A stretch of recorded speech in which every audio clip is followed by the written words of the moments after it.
നമ്മുടെ കൈകളിൽ என் ஆவியை ஒப்புவிக்கிறேன்.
ஆண்டவர் ரட்சகருமாகிய இயேசு கிறிஸ்துவின் நாமத்தால் உங்கள் அனைவர் மத்தியிலும் இந்த அன்பின் தேவ அன்பு காரியத்தை நீங்க பார்த்திருக்கிறீங்க.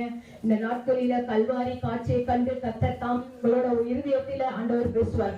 எதற்காக இந்த மாதிரி செய்யறாங்க, எதுக்கு இந்த மாதிரி பாடுபட்டார்கள் என்றால் உங்களுக்காக எனக்காக சிலுவையில இயேசு கிறிஸ்து கடைசி சொத்து ரத்தமும் தண்ணீர் வரும் வரை அவர் அடிக்கப்பட்டு விழாவில குத்தப்பட்டவர். எதற்காக? நீங்க செய்த பாவம், நான் செய்த பாவத்தினால் அவர் அடிக்கப்பட்டார். இயேசு கிறிஸ்து சகல பாவத்தை நீக்கி அவர் ரத்தம் மட்டும்தான் நம்மளை சுத்திகரிக்கும். அதற்காக தான் சிலுவையிலே ரத்தம் சிந்தினார். கடைசி சொட்டு ரத்தமும் தண்ணீர் வரையும் எதற்காக? உங்களுக்காக, எனக்காக. இயேசு கிறிஸ்து இந்த நாளில உங்களோட வேதனைகள், கஷ்டங்கள், நிந்தனைகள், அவமானங்கள், பிரச்சனைகள் உங்கள் பிள்ளைகளுக்காக இயேசு கிறிஸ்து சிலுவை சுமந்து செல்லும்போது சொன்னார், நீங்க எங்களுக்காக அழுவாதீங்க, உங்க பிள்ளைக்காக அழுகுங்கன்னு சொல்லி. இந்த நாட்களை எத்தனையோ பேர்கள் மத்தியில வந்திருக்கிறீங்க. எத்தனையோ பிரச்சனைகள், எத்தனையோ பலவீனங்கள், உங்கள் துக்கம் சந்தோஷமாய் மாறும் என்றால் இயேசு கிறிஸ்து சிலுவையில் அடிக்கப்பட்ட ரத்த சிந்தி 3ஆம் நாள் உயிரோட எழுந்தார். எதற்காக? நீங்க நன்றா இருக்கணும், நீங்க சமாதானமா இருக்கணும், நீங்க சந்தோஷமா இருக்கணும். உங்களோட வியாதிகள், உங்களோட பிரச்சனைகள் மாறதுக்காக இயேசு கிறிஸ்து சிலுவையில் அடிக்கப்பட்டார். ரத்தம் சிந்த சிந்தினார்.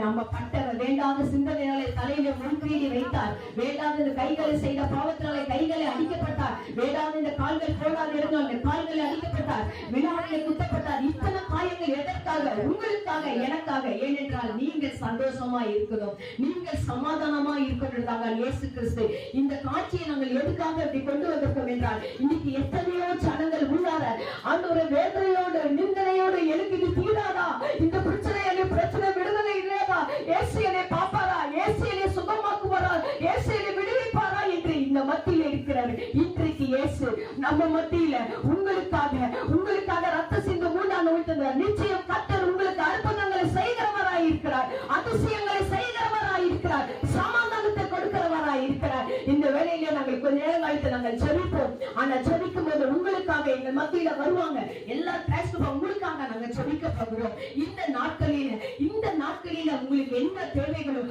ஆண்டவரே என்னை மன்னிப்பாரா, நான் இந்த பாவம் செஞ்சேன் எனக்கு விடுதலை கிடைக்குமா, நான் குடிக்கிறேன் எனக்கு விடுதலை கிடைக்குமா, என் வியாதியிலிருந்து எனக்கு விடுதலை கிடைக்குமா, நான் இத்தனை மாதிரி பேசுகிறேன், நான் பேசுகிற வீணான வார்த்தையினால் அவர் காடி கொடுத்தார்.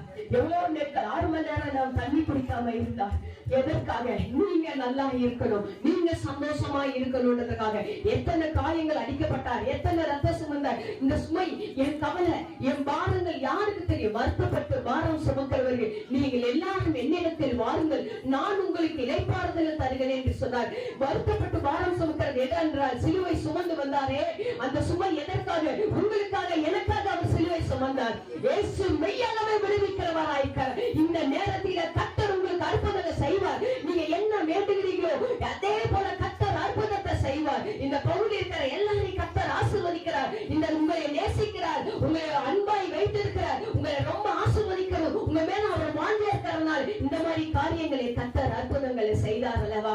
இன்றைக்கு நம்ம என்ன செய்கிறோம்? எப்படி மரித்தாரோ மரித்தவரால் அல்ல, மறுபடியும் ஆண்டவர் 3ஆம் நாள் உயிர்த்தெழுந்தார். அவர் வான எக்கால சத்தத்தோடும் ஆரவாரத்தோடும் இயேசு வருவார் என்று சொல்லி வேத வசனத்தில் தெசலோனிக்கேயர் சொன்னதை போல ஆரவார சத்தத்தோடு இயேசு வருவார், இயேசு வருவார் என்று சொல்லி அவர் 3ஆம் நாள் உயிர்த்தெழுந்தார். அது நிச்சயம் என்றால் இன்றைக்கு உங்கள் வாழ்க்கையிலே இயேசு 3ஆம் நாள் உயிர்த்தெழுந்த தேவன் மத்தியில் வந்து உங்களுக்கு அற்புதங்களை செய்கிறவராய் இருக்கிறார்.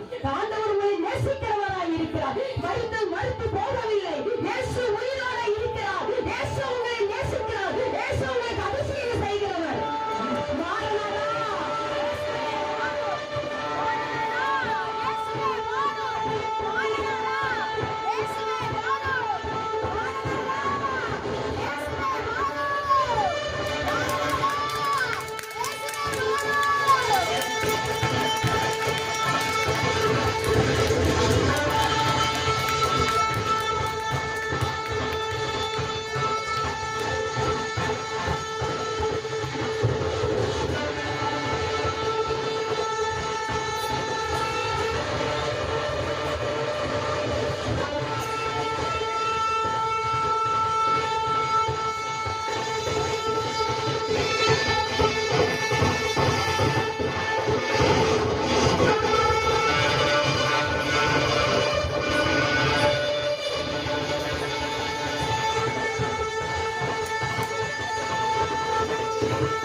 மத்தியில இருக்கிறார் இல்லையா?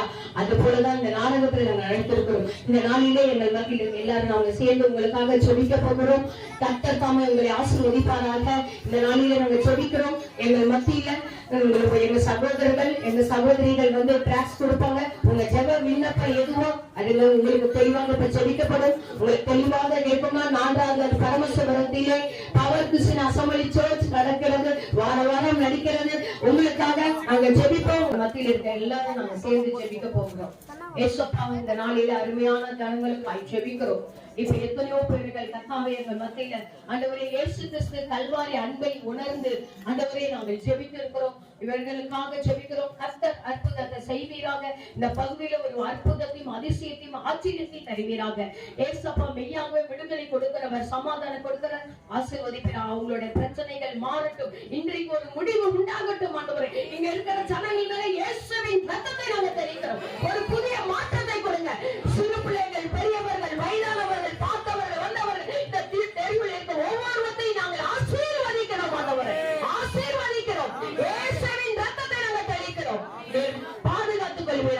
இயேசுவின் நாமத்தில் ஜெபிக்கிறோம் நல்ல பிதாவே ஆமென்.